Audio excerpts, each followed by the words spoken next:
नमस्कार दोस्तों, मैं विनय शर्मा अपने चैनल में आप सभी का बहुत बहुत स्वागत करता हूं और आशा करता हूं कि आप सब स्वस्थ होंगे, मस्त होंगे। दोस्तों, धनु राशि और धनु लग्न वालों के लिए अगस्त का महीना कैसा जाएगा, आइए ये जानने की कोशिश करते हैं। इस महीने आपका जो मन है वो मकान, घर का सुख और वाहन, इन चीज़ों को लेके आप ज़्यादा ऊर्जा आपकी लगेगी, ज़्यादा आप ध्यान देंगे। धन की बात करते हैं, धनु लग्न वालों को, धनु राशि वालों को धन के मामले में थोड़ा सा संघर्ष करना पड़ता है दोस्तों, क्योंकि आपके दूसरे भाव में मकर राशि पड़ती है और इस वक्त मकर राशि के स्वामी शनि जो हैं वो भी वक्री होकर वापस मकर राशि में आ गए हैं। कुंभ राशि में चले गए थे लेकिन फिर वो पुनः मकर राशि में आ गए हैं। तो निश्चित ही शनि चाहते हैं कि आप ज़्यादा मेहनत करें, ज़्यादा फोकस्ड हो जाएं पैसे कमाने को लेके। वैसे तो पैसे को लेके हर कोई फोकस्ड होता ही है, फिर भी अगर आपको पैसे कम आ रहे हैं या आप चाहते हैं कि ज़्यादा पैसा आए तो आपको मेहनत ज़्यादा करना पड़ेगा सिंपली, क्योंकि शनि कर्म के कारक हैं। और जब आप कर्म अच्छी तरह करते हैं, मेहनत खूब करते हैं तो शनि उसका फल भी अच्छा देते हैं। शनि फोकस के कारक है, यानी आपको ध्यान ज़्यादा देना पड़ेगा अपने कुटुंब में, अपने परिवार को, बैंक बैलेंस को लेके और पैसे कमाने को लेके। साथ ही शनि अनुशासन के कारक होते हैं, अनुशासन उनको प्रिय है। यानी आप अगर अपने जीवन को या दैनिक दिनचर्या को एकदम अनुशासित रूप से जीते हैं, आपके सोने, उठने, बैठने, जागने का समय जब फिक्स रहता है, निर्धारित होता है, आप टाइम टेबल से काम करते हैं, तो शनि इससे बहुत बहुत बहुत खुश रहते हैं। और इन केस अगर आपको धन को लेके बहुत संघर्ष करना पड़ रहा है और आपके पिछले महीने भर से अगर आपकी तकलीफ बढ़ गई है, धन को लेके स्ट्रगल बढ़ गया है, तो आप शनि का उपाय जरूर कीजिए। शनि के लिए एक माला ओम शनिचराय नमः आप जाप कर सकते हैं। हनुमान जी की साधना से शनि ठीक होते हैं। गरीब लोगों की सेवा करना, उनकी मदद करना, ये शनि को खुश करता है। उन्हें किसी प्रकार का दुख तकलीफ नहीं देना, ये भी शनि को ठीक करता है। और सबसे बढ़िया उपाय की बात करें तो ग्रहों के लिए उनका दान बहुत अच्छा उपाय माना जाता है, जिसमें शनि के लिए सरसों का तेल जो होता है वो आप दान करें। और शनि मंदिर में जाके शनिवार के दिन भगवान शनि में आप सरसों का तेल चढ़ाएं। तिल भी चढ़ा सकते हैं और लोहे के छोटे कील वगैरह आते हैं, आप उसे भी चढ़ा सकते हैं। ये सारी चीज़ें शनि के दान में आती है। इससे शनि बहुत बहुत जल्दी ठीक होते हैं और बहुत अच्छा फल देते हैं। मैं इसे लगातार मैं लोगों को बताता हूँ, लोग करते हैं और उन्हें फ़ायदा भी बहुत शीघ्र होता है। अब हम बात करते हैं आपके चौथे भाव की। चौथे भाव में दोस्तों आपके बृहस्पति बैठे हुए हैं, स्वराशि में बैठे हैं। स्वराशि में बैठा हुआ ग्रह अपने ही घर में बैठा हुआ माना जाता है। बृहस्पति शुभ ग्रह हैं, सात्विक ग्रह हैं और अपने घर में बैठे हैं, भाग्य के कारक ग्रह हैं, डिवाइन ब्लेसिंग्स के कारक ग्रह हैं। आप इस महीने मकान वगैरह अगर प्लान कर रहे थे, रीइनोग्रेट करने का प्लान कर रहे थे, उसे बनाने का या नया खरीदने का प्लान कर रहे थे, तो पूरा समय आपके साथ है। वाहन अगर आप खरीदी बिक्री के लिए सोच रहे थे, पुराना वाहन वाइंड अप करके नया वाहन खरीदना या किसी और बड़े वाहन की ओर जाने के बारे में सोच रहे थे, तो इसके लिए भी अच्छा समय है। बृहस्पति सब में साथ देंगे। कुटुंब में सुख शांति बनी हुई रहेगी, परिवार के साथ आप एंजॉय करेंगे और मन में बहुत अच्छे शांत सात्विक भाव अभी आपके बने रहेंगे। बात आपकी करते हैं पंचम भाव की। पंचम भाव में दोस्तों मंगल हैं 9 तारीख तक। राहु पूरे मंथ पंचम भाव में ही रहने वाले हैं। तो राहु और मंगल की जो युति है 9 तारीख तक आपको थोड़ा विचलित कर सकती है। ये थोड़ा गुस्सा के कारक हो जाते हैं। मंगल गुस्से और लड़ाई झगड़े के कारक हैं और राहु आग में घी का काम करते हैं। राहु तो जिद है, पागलपन है, एक्सटेंशन है, किसी भी चीज़ का विस्तार है, तो वो उस फल को बढ़ा देते हैं। तो राहु और मंगल आपको 9 तारीख तक आप थोड़ा ध्यान दीजिएगा, थोड़े मन को अपने शांत रखिएगा, क्योंकि पंचम भाव आपका दिमाग भी है, दिमाग ही है। और मनोरंजन जगत से आप अगर जुड़े हैं, संतान की अगर बात करें तो संतान के भी मन में 9 तारीख तक थोड़े से उथल पुथल रहेगी, थोड़ा उनके भी एंगरनेस बढ़ा हुआ रहेगा, थोड़ा साहस पराक्रम बढ़ा हुआ रहेगा। साथ ही 9 तारीख के बाद मंगल आगे बढ़ जाएंगे, लेकिन राहु वहीं रहेंगे। राहु दोस्तों बहुत ज़्यादा डिस्टर्ब करते हैं, मेंटल प्रेशर देते हैं, या भटकाव के कारक हैं। तो आपके दिमाग में, आपके सर पे अगर मंगल के साथ राहु बैठे हैं और फिर बाकी के मंथ में राहु अकेले बैठे हैं, तो राहु आपको थोड़ा परेशान कर सकते हैं, मन में विचलन दे सकते हैं, प्रॉब्लम दे सकते हैं, और आपको काफ़ी हद तक विशेष तौर पे संतान को लेके आपके विचार कुछ उल्टे पुल्टे विचार आ सकते हैं, अच्छे बुरे विचार आ सकते हैं। अगर आप प्रेम प्रसंग से जुड़े हुए हैं, आपकी उम्र वैसी है, या आप किसी भी प्रकार से प्रेम प्रसंग आपका चल रहा है, उसको लेके आप मेंटली बहुत सोच विचार कर सकते हैं, परेशान हो सकते हैं। ये सब कुछ अगर हो रहा है तो राहु को उपाय कीजिएगा, अन्यथा नहीं कीजिएगा। राहु के लिए सूखा नारियल बहते हुए जल में बहाना बहुत अच्छा उपाय है। दिन अगर मंथ का अमावस्या है तो बहुत अच्छा है, और हर सोमवार को भी इस उपाय को आप कर सकते हैं। बहता जल घर के पास नहीं है तो भगवान शंकर के मंदिर में भी आप सूखा नारियल चढ़ा के इस उपाय को कर सकते हैं। राहु के लिए मेडिटेशन बहुत बहुत बढ़िया उपाय है। दान के रूप में आप जौ का दान भी आप कर सकते हैं। साथ ही राहु के लिए ओम राहवे नमः, ये एक माला आप प्रतिदिन जाप भी कर सकते हैं। इन सारी चीज़ों से राहु ठीक हो जाते हैं। बात करते हैं आपके छठे भाव की। दोस्तों, मैं लगभग सभी ग्रहों के उपाय बताता चलता हूँ, लेकिन सभी ग्रहों के उपाय सभी के लिए नहीं है। जिन भावों से आपको प्रॉब्लम आ रही है वही उनके उपाय को करें, बाकी लोग उसे छोड़ दें, क्योंकि चूंकि सबकी कुंडली अलग होती है, इसीलिए सबको फल भी अलग अलग आ सकते हैं। दोस्तों, मंगल 9 तारीख के बाद आपके छठे भाव में आ जाते हैं। छठा भाव आपके सर्विस सेक्टर का भाव होता है। आप नौकरी करते हैं, कंसल्टेंसी देते हैं, या भी किसी भी प्रकार का मैकेनिकल काम जब आप करते हैं तो वो छठा भाव होता है। यानी अगर आप जो बिजनेस नहीं कर रहे हैं, ट्रेडिंग नहीं कर रहे हैं, तो जो भी आप सेवा के एवज में आप पैसे लेते हैं तो छठा भाव होता है। वहाँ मंगल आपके कर्म क्षेत्र में साहस पराक्रम को बढ़ाएंगे, ये अच्छी बात है। मंगल गुस्से और लड़ाई झगड़े के कारक हैं। ध्यान रखेंगे कि गुस्सा और लड़ाई झगड़ा आपको ना होने पाए। और साथ ही छठा भाव आपके शत्रुता का भी होता है, मतलब बेसिकली वो भाव लड़ाई झगड़े का है और ऋण का है, कर्ज लेने का है। तो अगर आप इस समय में किसी प्रकार का कर्ज लेने के बारे में विचार कर रहे थे, मकान और वाहन आदि के लिए अगर आप कर्ज प्लान कर रहे थे, तो वो आपका आसानी से फुलफिल हो सकता है। कंपनियां या गवर्नमेंट जहां से भी आप प्लान कर रहे हैं, आपको आसानी से ऋण वगैरह आपको मिल सकता है। लड़ाई झगड़े से दूर रहें तो बेहतर है, क्योंकि मंगल ज़्यादा ही ऊर्जावान आपको बना देंगे। लेकिन मंगल जो भी पापी ग्रह छठे भाव में होते हैं, शनि, मंगल, राहु, केतु, ये आपको जीत भी दिलाते हैं। अगर आपके पहले से कोई लड़ाई झगड़ा चल रही है, तो विशेष तौर पे कोर्ट कचहरी में, तो ये आपको जीत दिलाते हैं, आपको साहस देते हैं, पराक्रम देते हैं, और प्रतिस्पर्धा में आपको जीत मिलती है। दोस्तों, बात करते हैं सप्तम भाव की।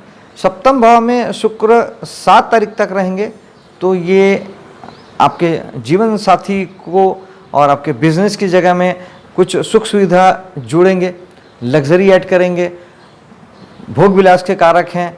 आपके जीवन साथी भी कुछ नए कपड़े, गहने वगैरह और किसी प्रकार के लग्जरी में जा सकते हैं, अपने लिए सुख सुविधा की सामग्री जुटा सकते हैं। मन में प्रेम के भाव रहेंगे, 7 तारीख तक अच्छे भाव रहेंगे, आपस में आपका प्रेम संबंध मजबूत होगा।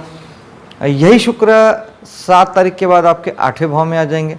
अब 8वां भाव होता है आपके गुप्त स्थान का, या गुप्त जितने भी आप काम करते हैं उसका होता है। जैसे आप न्यूमरोलॉजी हैं, तंत्र मंत्र का काम करते हैं, ज्योतिष हैं, रिसर्च के काम करते हैं, पढ़ते हैं, या वैज्ञानिक लोग जो रिसर्च करते हैं, किसी प्रकार का ब्रह्मांड में कोई खोज करते हैं, समुद्र के नीचे से कुछ खोज के निकालते हैं, मन के किसी चीज़ों पे आप खोज करते हैं, आप इस तरह के एजुकेशन से लगे हैं, सीक्रेट एजेंसियों में आप काम करते हैं, CID, CBI या जासूसी डिपार्टमेंट में काम करते हैं, ये सारे काम में शुक्र सुख सुविधा आपकी बढ़ाएंगे। आपका लग्जरी वहाँ पे ऐड होगा। आप उसमें आर्टिस्टिकपन भी लगा सकते हैं, कला भी उसमें जुड़ सकती है, क्योंकि शुक्र कला के भी कारक ग्रह होते हैं।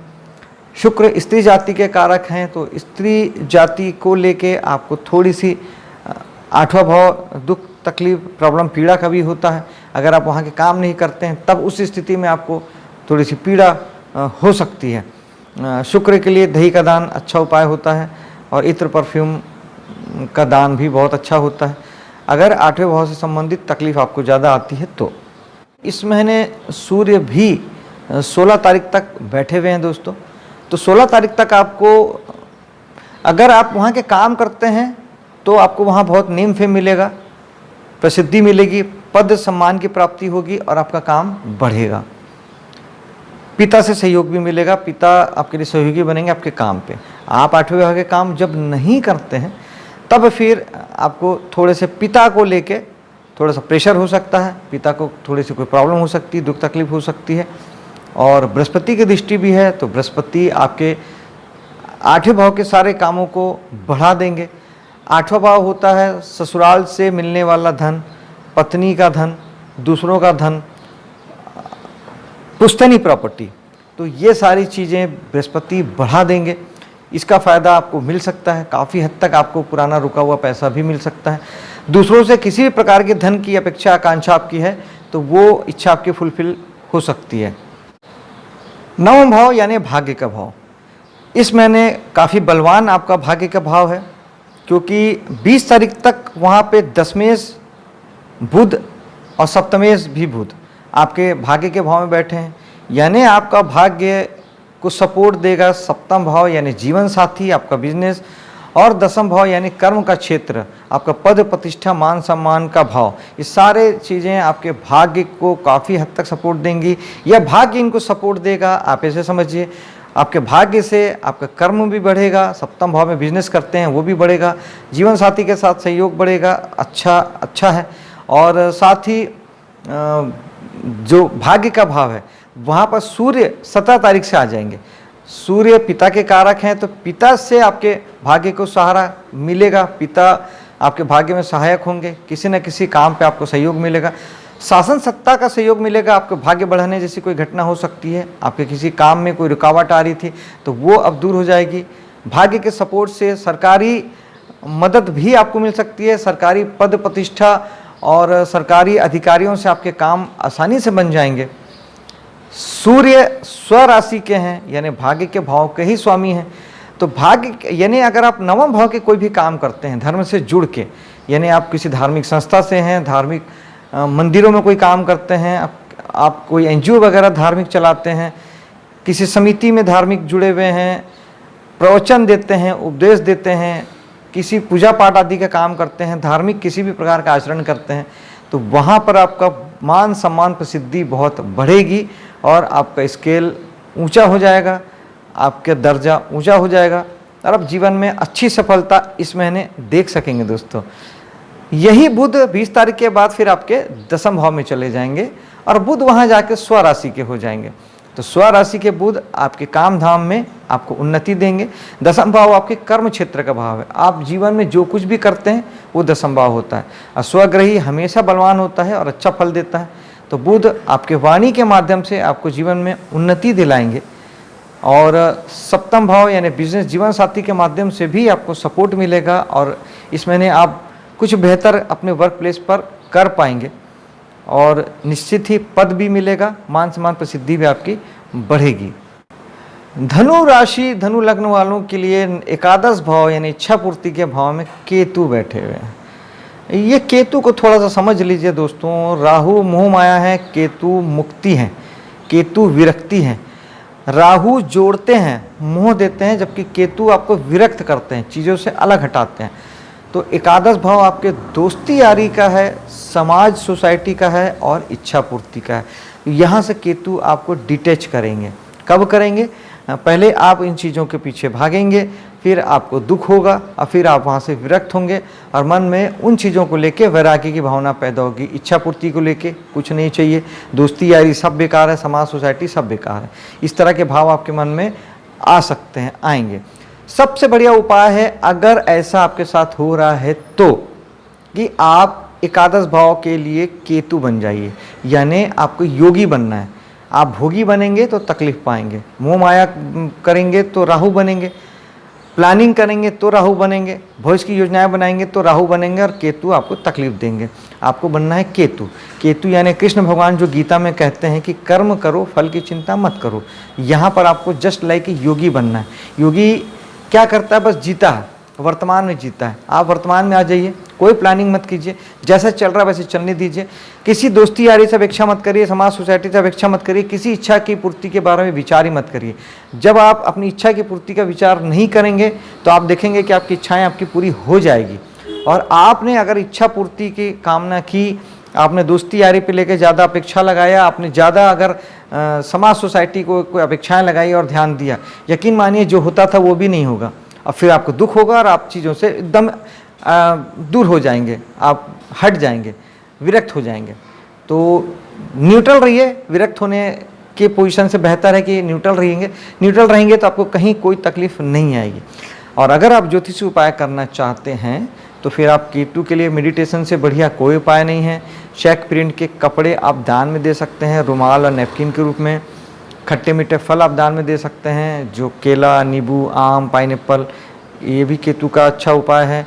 गणेश जी की साधना केतु के लिए बहुत अच्छा उपाय होता है। मेडिटेशन से बढ़िया केतु के लिए कोई उपाय नहीं है। तो ये उपाय करके आप केतु को ठीक कर सकते हैं। और आपके 12वें भाव की बात करते हैं, जो कि विदेश का भाव है, हॉस्पिटल का भाव है और आपके खर्चे का भाव। तो दोस्तों हर चीज़ को आप उल्टा करके समझिएगा। अगर आप विदेश से काम करते हैं, बृहस्पति की दृष्टि फल को बढ़ा देती है। बृहस्पति जहाँ देखते हैं वहाँ के फल को बढ़ा देते हैं। आपके 12वें भाव में बृहस्पति की दृष्टि है। विदेश से आप इनकम अर्न करते हैं, फेसबुक, यूट्यूब, गूगल, इंस्टाग्राम से जुड़ के पैसे कमाते हैं, किसी मल्टीनेशनल कंपनी से जुड़ के आप पैसा कमाते हैं, विदेश में आपकी कोई यूनिट लगी हुई है या वहाँ की किसी यूनिट में आप काम करते हैं, आपका पैसा वहाँ से आता है, तो आपका काम बढ़ जाएगा, बहुत बढ़ जाएगा। आप ज़्यादा अच्छी सफलता अर्जित कर पाएंगे। या इस समय में आप अगर विदेश में गए हुए हैं तो वहाँ आपको अच्छी सफलता मिलेगी। लेकिन अगर आप वहाँ के और हॉस्पिटल के काम भी, हॉस्पिटल के भी काम अगर आप करते हैं तो आपका बहुत बढ़ेगा। किसी भी प्रकार से आप हॉस्पिटल उद्योग से किसी भी तरह से जुड़े हैं, नौकरी के माध्यम से या बिजनेस के माध्यम से, वो भी अच्छा आपको सफलता देगा। लेकिन इन केस अगर आप 12वें भाव के कोई काम नहीं करते हैं तो देखिए दोस्तों, खर्च का ही दूसरा नाम इन्वेस्टमेंट होता है। 12वां भाव इन्वेस्टमेंट का भी होता है। आप अगर लगातार कुछ इन्वेस्टमेंट करते हैं, पैसा कहीं जमा करते हैं, कहीं कोई प्रॉपर्टी खरीदते हैं, कुछ करते हैं, तो फिर आपको और पैसा खर्च नहीं होता है। आप अगर इन्वेस्टमेंट नहीं करते हैं उस स्थिति में फिर आपके खर्चे बढ़ते हैं। लेकिन एक अच्छी बात यह है कि 12वें भाव के बृहस्पति शुभ कामों में पैसे खर्च कराते हैं। यानी आपको धार्मिक यात्राओं में पैसे खर्च होंगे, मंदिर आदि में दान देने में पैसे खर्च होंगे, धार्मिक पूजा पाठ आप घर में करा सकते हैं, हवन कथा पूजा हो सकता है, उसके माध्यम से आपके पैसे खर्च हो सकते हैं। आपके पैसे ज़्यादातर शुभ और सात्विक धार्मिक कामों में पैसे खर्च होंगे। तो ये एक अच्छी बात है दोस्तों आपका ये महीना शुभ हो, सफल हो, इसी कामना के साथ अब मैं आपसे विदा लेता हूँ। मेरे वीडियो को लाइक शेयर कीजिएगा, मेरे चैनल को सब्सक्राइब कीजिएगा। मिलता हूँ अगले वीडियो में। जय हिंद।